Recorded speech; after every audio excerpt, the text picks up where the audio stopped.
So good afternoon, everybody. It's so wonderful to be back here at the Talmud Lunch Learn. And I want to thank again our chef, Ed, for putting together such a great spread. So, before we begin our regular Talmud studies, I wanted to share a short Dvar Torah, a short thought on this week's Parsha. So, in this week's Parsha it says, "Im Bechukotai telechu," if in my ordinances you follow, you will walk in my ways. And Rashi says, it means to be toiling in Torah. To be toiling. What does it mean to be toiling? So the great Chafetz Chaim, who lived 94 years and did unbelievable things in his lifetime. I think he published 24 different books, most of which have become fundamental writings for generations. And there's almost no Jewish home that doesn't have one of his books. You have the book of the study of proper speech.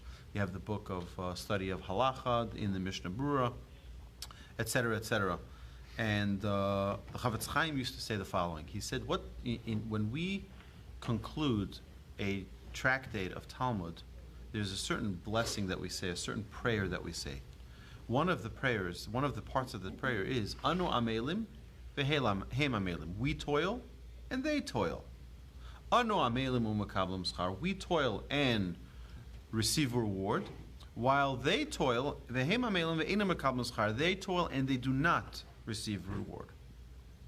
The obvious question: what do you mean we toil and they toil? We toil, get reward. They toil, they don't get reward. Well, I hired an electrician. He did a great job and he got paid. So he toils and he gets reward. So what does it mean when it says that we toil and they toil?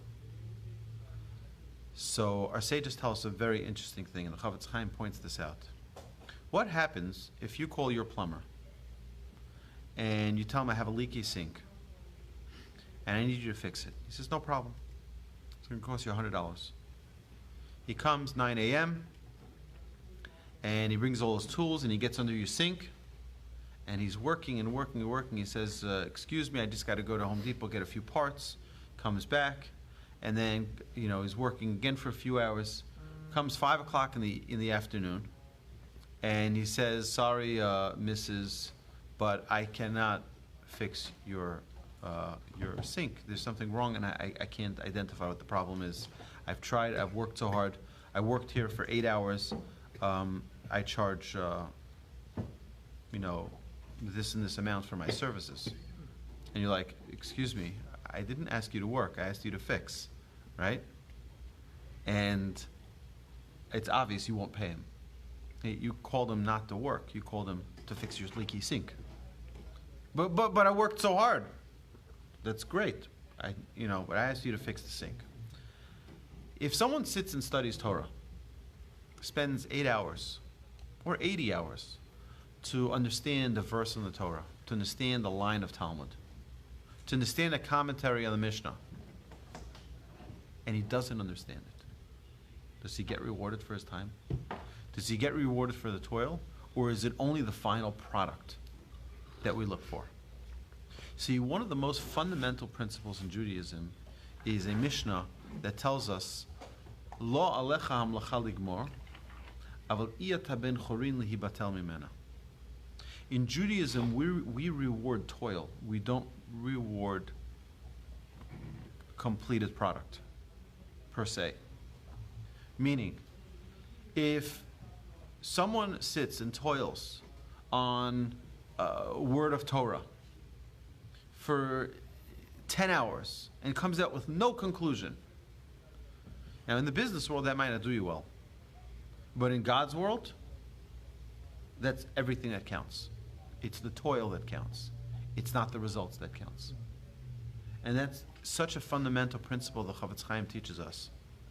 Through this, yes, we have to work as hard as we can on learning Torah. But don't worry by thinking, you know what, I'm going to learn. I'm never going to understand everything anyway, so why learn? No. We get rewarded for the toil. We get rewarded for the efforts. We get rewarded for how hard we work. The Mishnah says another thing. It says, Lefum tzara agra. According to the pain is the reward. the more pain one has, the more investment and time someone takes into accomplishing what they need to accomplish, even if they don't succeed at the end, that's what's rewarded. In the big world, people only reward results. Did you finish did you make the sale? You didn't make the sale, you get nothing. And that's not the way the Torah rewards. God rewards us for our toil in Torah for the effort, not for the results. So if someone tries to observe a mitzvah and they're not successful in doing it, you still got the reward. Even more so, the Torah says if you only had the intention but didn't have the opportunity to fulfill a mitzvah, you also get the reward. It's the intention, not even the toil. Right? If someone calls you up and asks you for a favor, and it's really inconvenient, and it's not the right time, and it's not the right, you're not in the mood. But you know what? You push yourself. You say, you know what? Yes, no problem. Count on me. You got it done. Let me know the details, and I'm on it. They call you back 5 minutes later, and they say, you know what? Forget it. It worked out already. It's fine.